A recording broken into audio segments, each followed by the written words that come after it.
மஞ்சளாறு அணைக்கு நீர்வரத்து அதிகரித்துள்ளதால் ஆற்றங்கரையோர பகுதி மக்களுக்கு பொதுப்பணித்துறையினர் வெள்ள அபாய எச்சரிக்கை விடுத்துள்ளனர். தேனி மாவட்டம் பெரியகுளம் அருகே உள்ள மஞ்சளாறு அணையின் நீர்பிடிப்பு பகுதிகளில் கனமழை பெய்ததால் அணைக்கு நீர்வரத்து திடீரென 184 கனஅடியாக உள்ளது. அணைக்கு வரும் 184 கன அடி நீரை அப்படியே மஞ்சளாறு ஆற்றில் பொதுப்பணித்துறையினர் திறந்துவிட்டுள்ளனர். மேலும் அணையின் நீர்பிடிப்பு பகுதிகளில் கனமழை பெய்ய வாய்ப்புள்ளதால் அணைக்கு மேலும் நீர்வரத்து அதிகரிக்கும் பட்சத்தில் மஞ்சளாறு ஆற்றில் நீர்த்திறப்பு அதிகரிக்கப்படும் என தெரிவிக்கப்பட்டுள்ளது. இதன் காரணமாக மஞ்சளாறு ஆற்றங்கரையோர பகுதி மக்களுக்கு வெள்ள அபாய எச்சரிக்கை விடுக்கப்பட்டுள்ளது.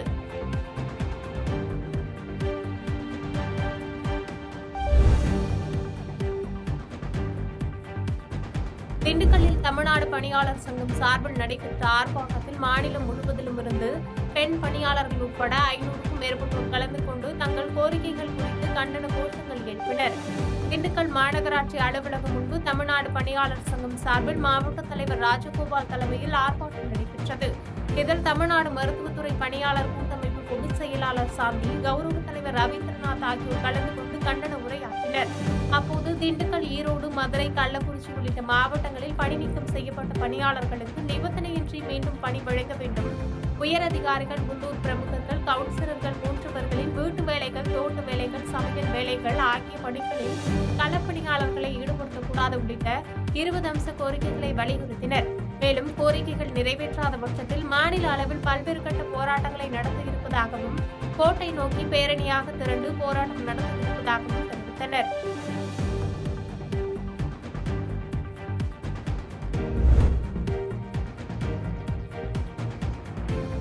உதயநிதி ஸ்டாலின் துணை முதலமைச்சர் ஆவதை அடுத்து மன்னார்குடியில் திமுகவினர் பட்டாசு வெடித்து கொண்டாடினர். தமிழக அமைச்சரவையில் 33 பேர் அமைச்சர்களாக இருக்கும் நிலையில் அமைச்சரவையில் மாற்றம் செய்வதற்கு தமிழக ஆளுநர் RNW ஒப்புதல் அளித்தது. தமிழக துணை முதலமைச்சராக உதயநிதி ஸ்டாலின் பதவியேற்பதாக வந்த தகவலை அறிந்த திருவாரூர் மாவட்ட அயலக அணி அமைப்பாளர் ஆனந்த் தலைமையில் திமுகவினர் திருவாரூர் மாவட்டம் மன்னார்குடி பந்தலடி பகுதியில் பட்டாசு வெடித்தும் இனிப்புகள் வழங்கியும் கொண்டாடினர்.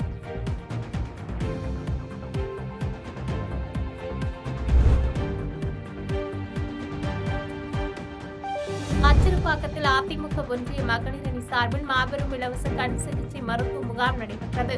செங்கல்பட்டு கிழக்கு மாவட்ட கழக செயலாளர் திருக்கழுக்குன்றம் ஆறுமுகம், மதுராந்தகம் சட்டமன்ற உறுப்பினர் மரகதன் குமரவேல் ஆகியோரின் அறிவுறுத்தலின் பேரில் புரட்சித் தலைவி அம்மா ஜெயலலிதா அவர்களின் நினைவு நாளை முன்னிட்டு அச்சிறுபாக்கம் ஒன்றிய மகளிர் அணி செயலாளர் லோகமால் ஏற்பாட்டில் மாபெரும் இலவச கண் சிகிச்சை மருத்துவ முகாம் நடைபெற்றது. அதிமுக ஒன்றிய மகளிர் அணி மற்றும் தனியார் கிளினிக், தனியார் கண் மருத்துவமனை இணைந்து நடத்திய இலவச கண் சிகிச்சை மருத்துவ முகாமினை சிறப்பு அழைப்பாளராக கலந்து கொண்ட அச்சிறுபாக்கம் தெற்கு ஒன்றிய கழக செயலாளர் ரங்கராஜன் துவக்கி வைத்தார். இம்முகாமில் அச்சிறுபாக்கம், தொழுப்பேடு உள்ளிட்ட பகுதிகளில் இருந்து 500க்கும் மேற்பட்டோர் கலந்து கொண்டு கண் சிகிச்சை பெற்று பயனடைந்தனர்.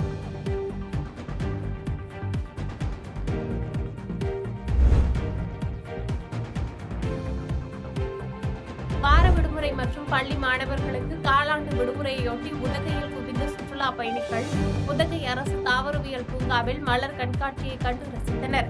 நீலகிரி மாவட்டம் உதகையில் அமைந்துள்ள உலக புகழ்பெற்ற சுற்றுலா தலங்களில் ஒன்றான அரசு தாவரவியல் பூங்காவில் 2வது சீசன் மலர் கண்காட்சியானது நடைபெற்று வருகிறது.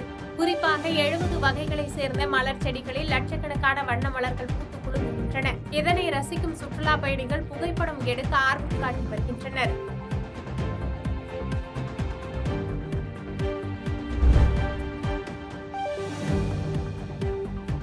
புதுக்கோட்டையில் சட்டமன்ற உறுப்பினர் தொகுதி மேம்பாட்டு நிதியிலிருந்து புதிதாக கட்டப்பட்ட நீர்த்தேக்க தொட்டியினை மக்கள் பயன்பாட்டிற்கு MLA திறந்து வைத்தார். புதுக்கோட்டை ஊராட்சி ஒன்றியம் பூசத்துறை கிராமத்தில் சட்டமன்ற உறுப்பினர் தொகுதி மேம்பாட்டு நிதியிலிருந்து 15 லட்சம் ரூபாய் மதிப்பில் புதிதாக கட்டப்பட்ட குடிநீர் நீர்த்தேக்க தொட்டியினை புதுக்கோட்டை சட்டமன்ற உறுப்பினர் வை. முத்துராஜா மக்கள் பயன்பாட்டிற்கு திறந்து வைத்தார். இந்த நிகழ்ச்சி ஏற்பாட்டினை வட்ட செயலாளர் பூசத்துறை மணிகண்டன் செய்திருந்தார். இந்த நிகழ்வில் ஊராட்சி ஒன்றிய குழு தலைவர், ஊராட்சி மன்ற தலைவர், வட்டார வளர்ச்சி அலுவலர் உள்ளிட்ட பிரதிநிதிகள் கலந்து கொண்டனர்.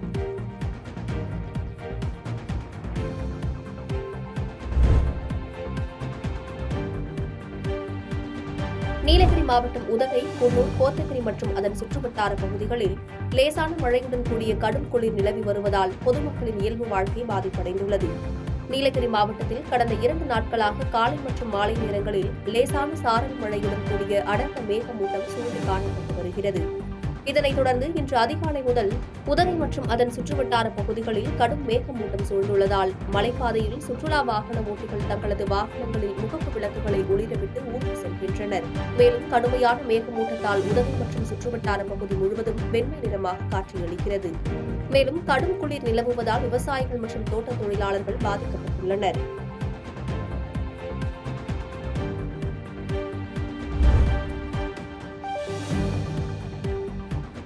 கன்னியாகுமரியில் பள்ளி விடுமுறை மற்றும் வார விடுமுறையை முன்னிட்டு சூரிய உதயத்தை காண ஏராளமான சுற்றுலா பயணிகள் குவிந்தனர். புகழ்பெற்ற கன்னியாகுமரி கடற்கரையில் வார விடுமுறை மற்றும் பள்ளி விடுமுறையை முன்னிட்டு சுற்றுலா பயணிகளின் வருகை அதிகரித்து காணப்பட்டது.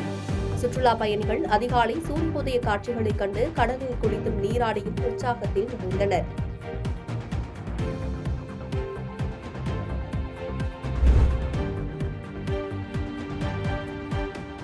மேற்கு தொடர்ச்சி மலைப்பகுதியில் பெய்த கனமழையால் எலிவால் அருவியில் நீர்வரத்து அதிகரித்துள்ளதால் கொடைக்கானல் செல்லும் சுற்றுலா பயணிகள் ஆர்ப்பரித்துக் கொட்டும் அருவியை ரசித்து மகிழ்ச்சியடைந்தனர். தேனி மாவட்டம் பெரியகுளம் அருகே உள்ள மஞ்சளார் அணைக்கு மேல் மேற்கு தொடர்ச்சி மலையில் அமைந்துள்ளது எலிவால் அருவி. இந்த எலிவால் அருவியின் நீர்பிடிப்பு பகுதிகளான மேற்கு தொடர்ச்சி மலையில் உள்ள பெருமாள் மலை, சாமக்காடு, பாலமலை உள்ளிட்ட பகுதிகளில் பெய்த மழையின் காரணமாக அருவிக்கு நீர்வரத்து துவங்கி ஆர்ப்பரித்து கொண்டு வருகிறது. மேலும் தற்போது காலாண்டு தேர்வு விடுமுறையை முன்னிட்டு கொடைக்கானல் செல்லும் சுற்றுலா பயணிகள் ஆர்ப்பரித்து கொட்டி வரும் நீரை கண்டு மகிழ்ச்சி அடைவதோடு ரசித்து புகைப்படம் எடுத்து செல்கின்றனர்.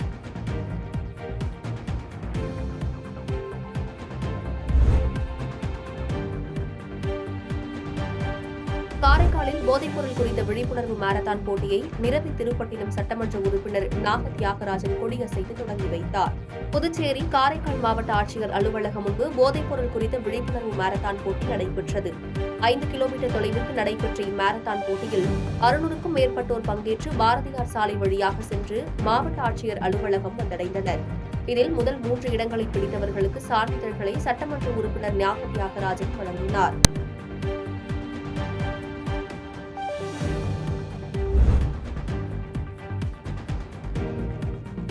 சாத்தூர் பட்டாசு ஆலை வெடிவிபத்து தொடர்பாக பட்டாசு ஆலை மேலாளர் கைது செய்யப்பட்டுள்ள நிலையில் தற்போது மேலும் ஒருவர் கைது செய்யப்பட்டுள்ளார்.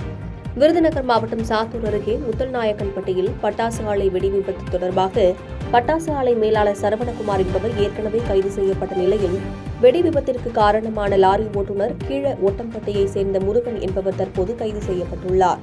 மேலும் பட்டாசு ஆலை உரிமையாளர் சிவகாசி விஸ்வநத்தம் பகுதியைச் சேர்ந்த கந்தசாமியை காவல்துறையினர் தேடி வருகின்றனர்.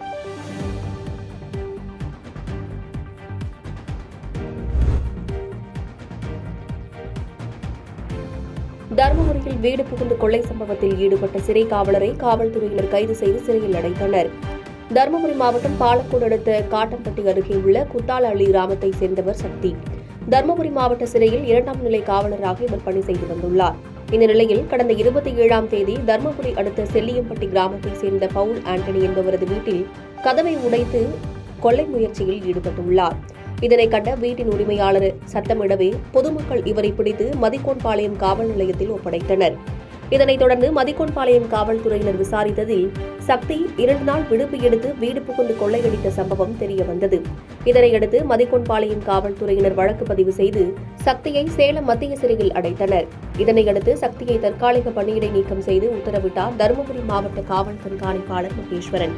இந்த சம்பவம் தருமபுரி மாவட்டத்தில் பெரும் பரபரப்பை ஏற்படுத்தியுள்ளது.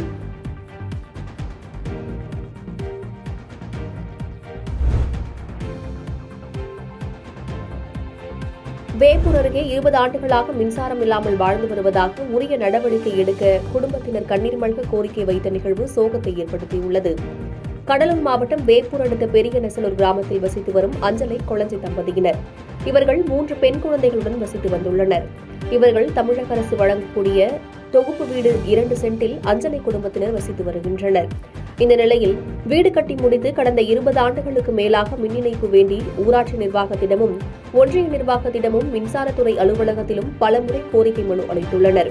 ஆனாலும் மின் இணைப்பு கொடுக்க காலம் தாழ்த்தி வருவதாகவும் வேதனை தெரிவித்து கடந்த 20 ஆண்டுகளுக்கு முன்பு ரூபாய் 2 லட்சத்திற்கு தொகுப்பு வீடு கட்டப்பட்ட நிலையில் 3 பெண் குழந்தைகளும் பிறந்து கடந்த 20 ஆண்டுகளாக வாழ்ந்து திருமணமும் ஆகி வெளியூருக்கு சென்றுவிட்ட நிலையில் தற்போது அந்த வீட்டில் அஞ்சலை, கணவர் கொளஞ்சி ஆகிய இருவரும் வாழ்ந்து வருகின்றனர். இந்நிலையில் மின்சாரமின்றி தவித்து வரும் தங்களுக்கு மின்சாரம் வழங்க அரசு உரிய நடவடிக்கை எடுக்க வேண்டும் என கண்ணீர் மல்க கோரிக்கை வைத்துள்ள நிகழ்வு சோகத்தை ஏற்படுத்தியுள்ளது.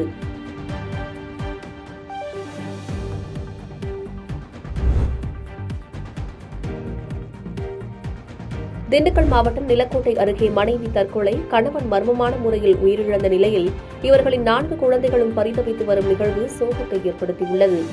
திண்டுக்கல் மாவட்டம் நிலக்கோட்டை அருகே உள்ள சிவஞானபுரத்தை சேர்ந்தவர் பாண்டி. இவரது மனைவி பெயர் பாண்டியம்மாள். இவர்களுக்கு திருமணமாகி 3 பெண் குழந்தைகளும் ஒரு ஆண் குழந்தையும் உள்ளனர். இந்நிலையில் குடும்ப பிரச்சினை காரணமாக கடந்த வெள்ளிக்கிழமை மாலை பாண்டியம்மாள் பூச்சி மருந்து குடித்து உயிரிழந்துள்ளார்.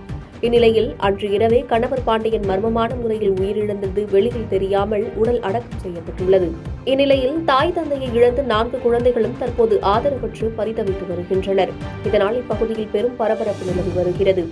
இதுகுறித்து போலீசார் உண்மை நிலையை கண்டறிய வேண்டும் என பொதுமக்களும் சமூக ஆர்வலர்களும் கோரிக்கை வைத்துள்ளனர்.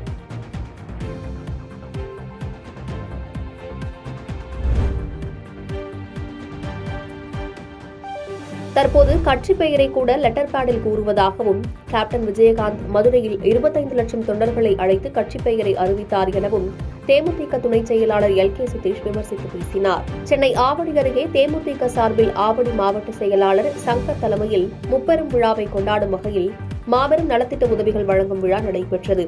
இதில் தேமுதிக கட்சியின் மாநில துணை செயலாளர் LK சுதீஷ் கலந்து கொண்டு பொதுமக்களுக்கு நலத்திட்ட உதவிகளை வழங்கினார். இதனையடுத்து மேடையில் பேசிய LK சுதீஷ், லப்பர் பந்து படத்தில் விஜயகாந்த் பாடல் இடம்பெற்றுள்ளதை மக்கள் கொண்டாடுவதாகவும், அந்த திரைப்பட இயக்குநருக்கு வாழ்த்துகளையும் நன்றிகளையும் தெரிவித்துக் கொண்டார். மேலும் துணை முதல்வராக பதவியேற்றுள்ள உதயநிதிக்கு வாழ்த்துக்கள் தெரிவித்தார். பாதகம் செய்பவரை கண்டால் நாம் பயங்கொள்ளலாகாது பாப்பா, மோதி மிதித்து விடு பாப்பா, அவர் முகத்தில் உமிழ்ந்து விடு பாப்பா. அண்மை செய்திகளை உடனுக்குடன் தெரிந்து கொள்ள இணைந்திருங்கள் இயம்நாடு தொலைக்காட்சியுடன்.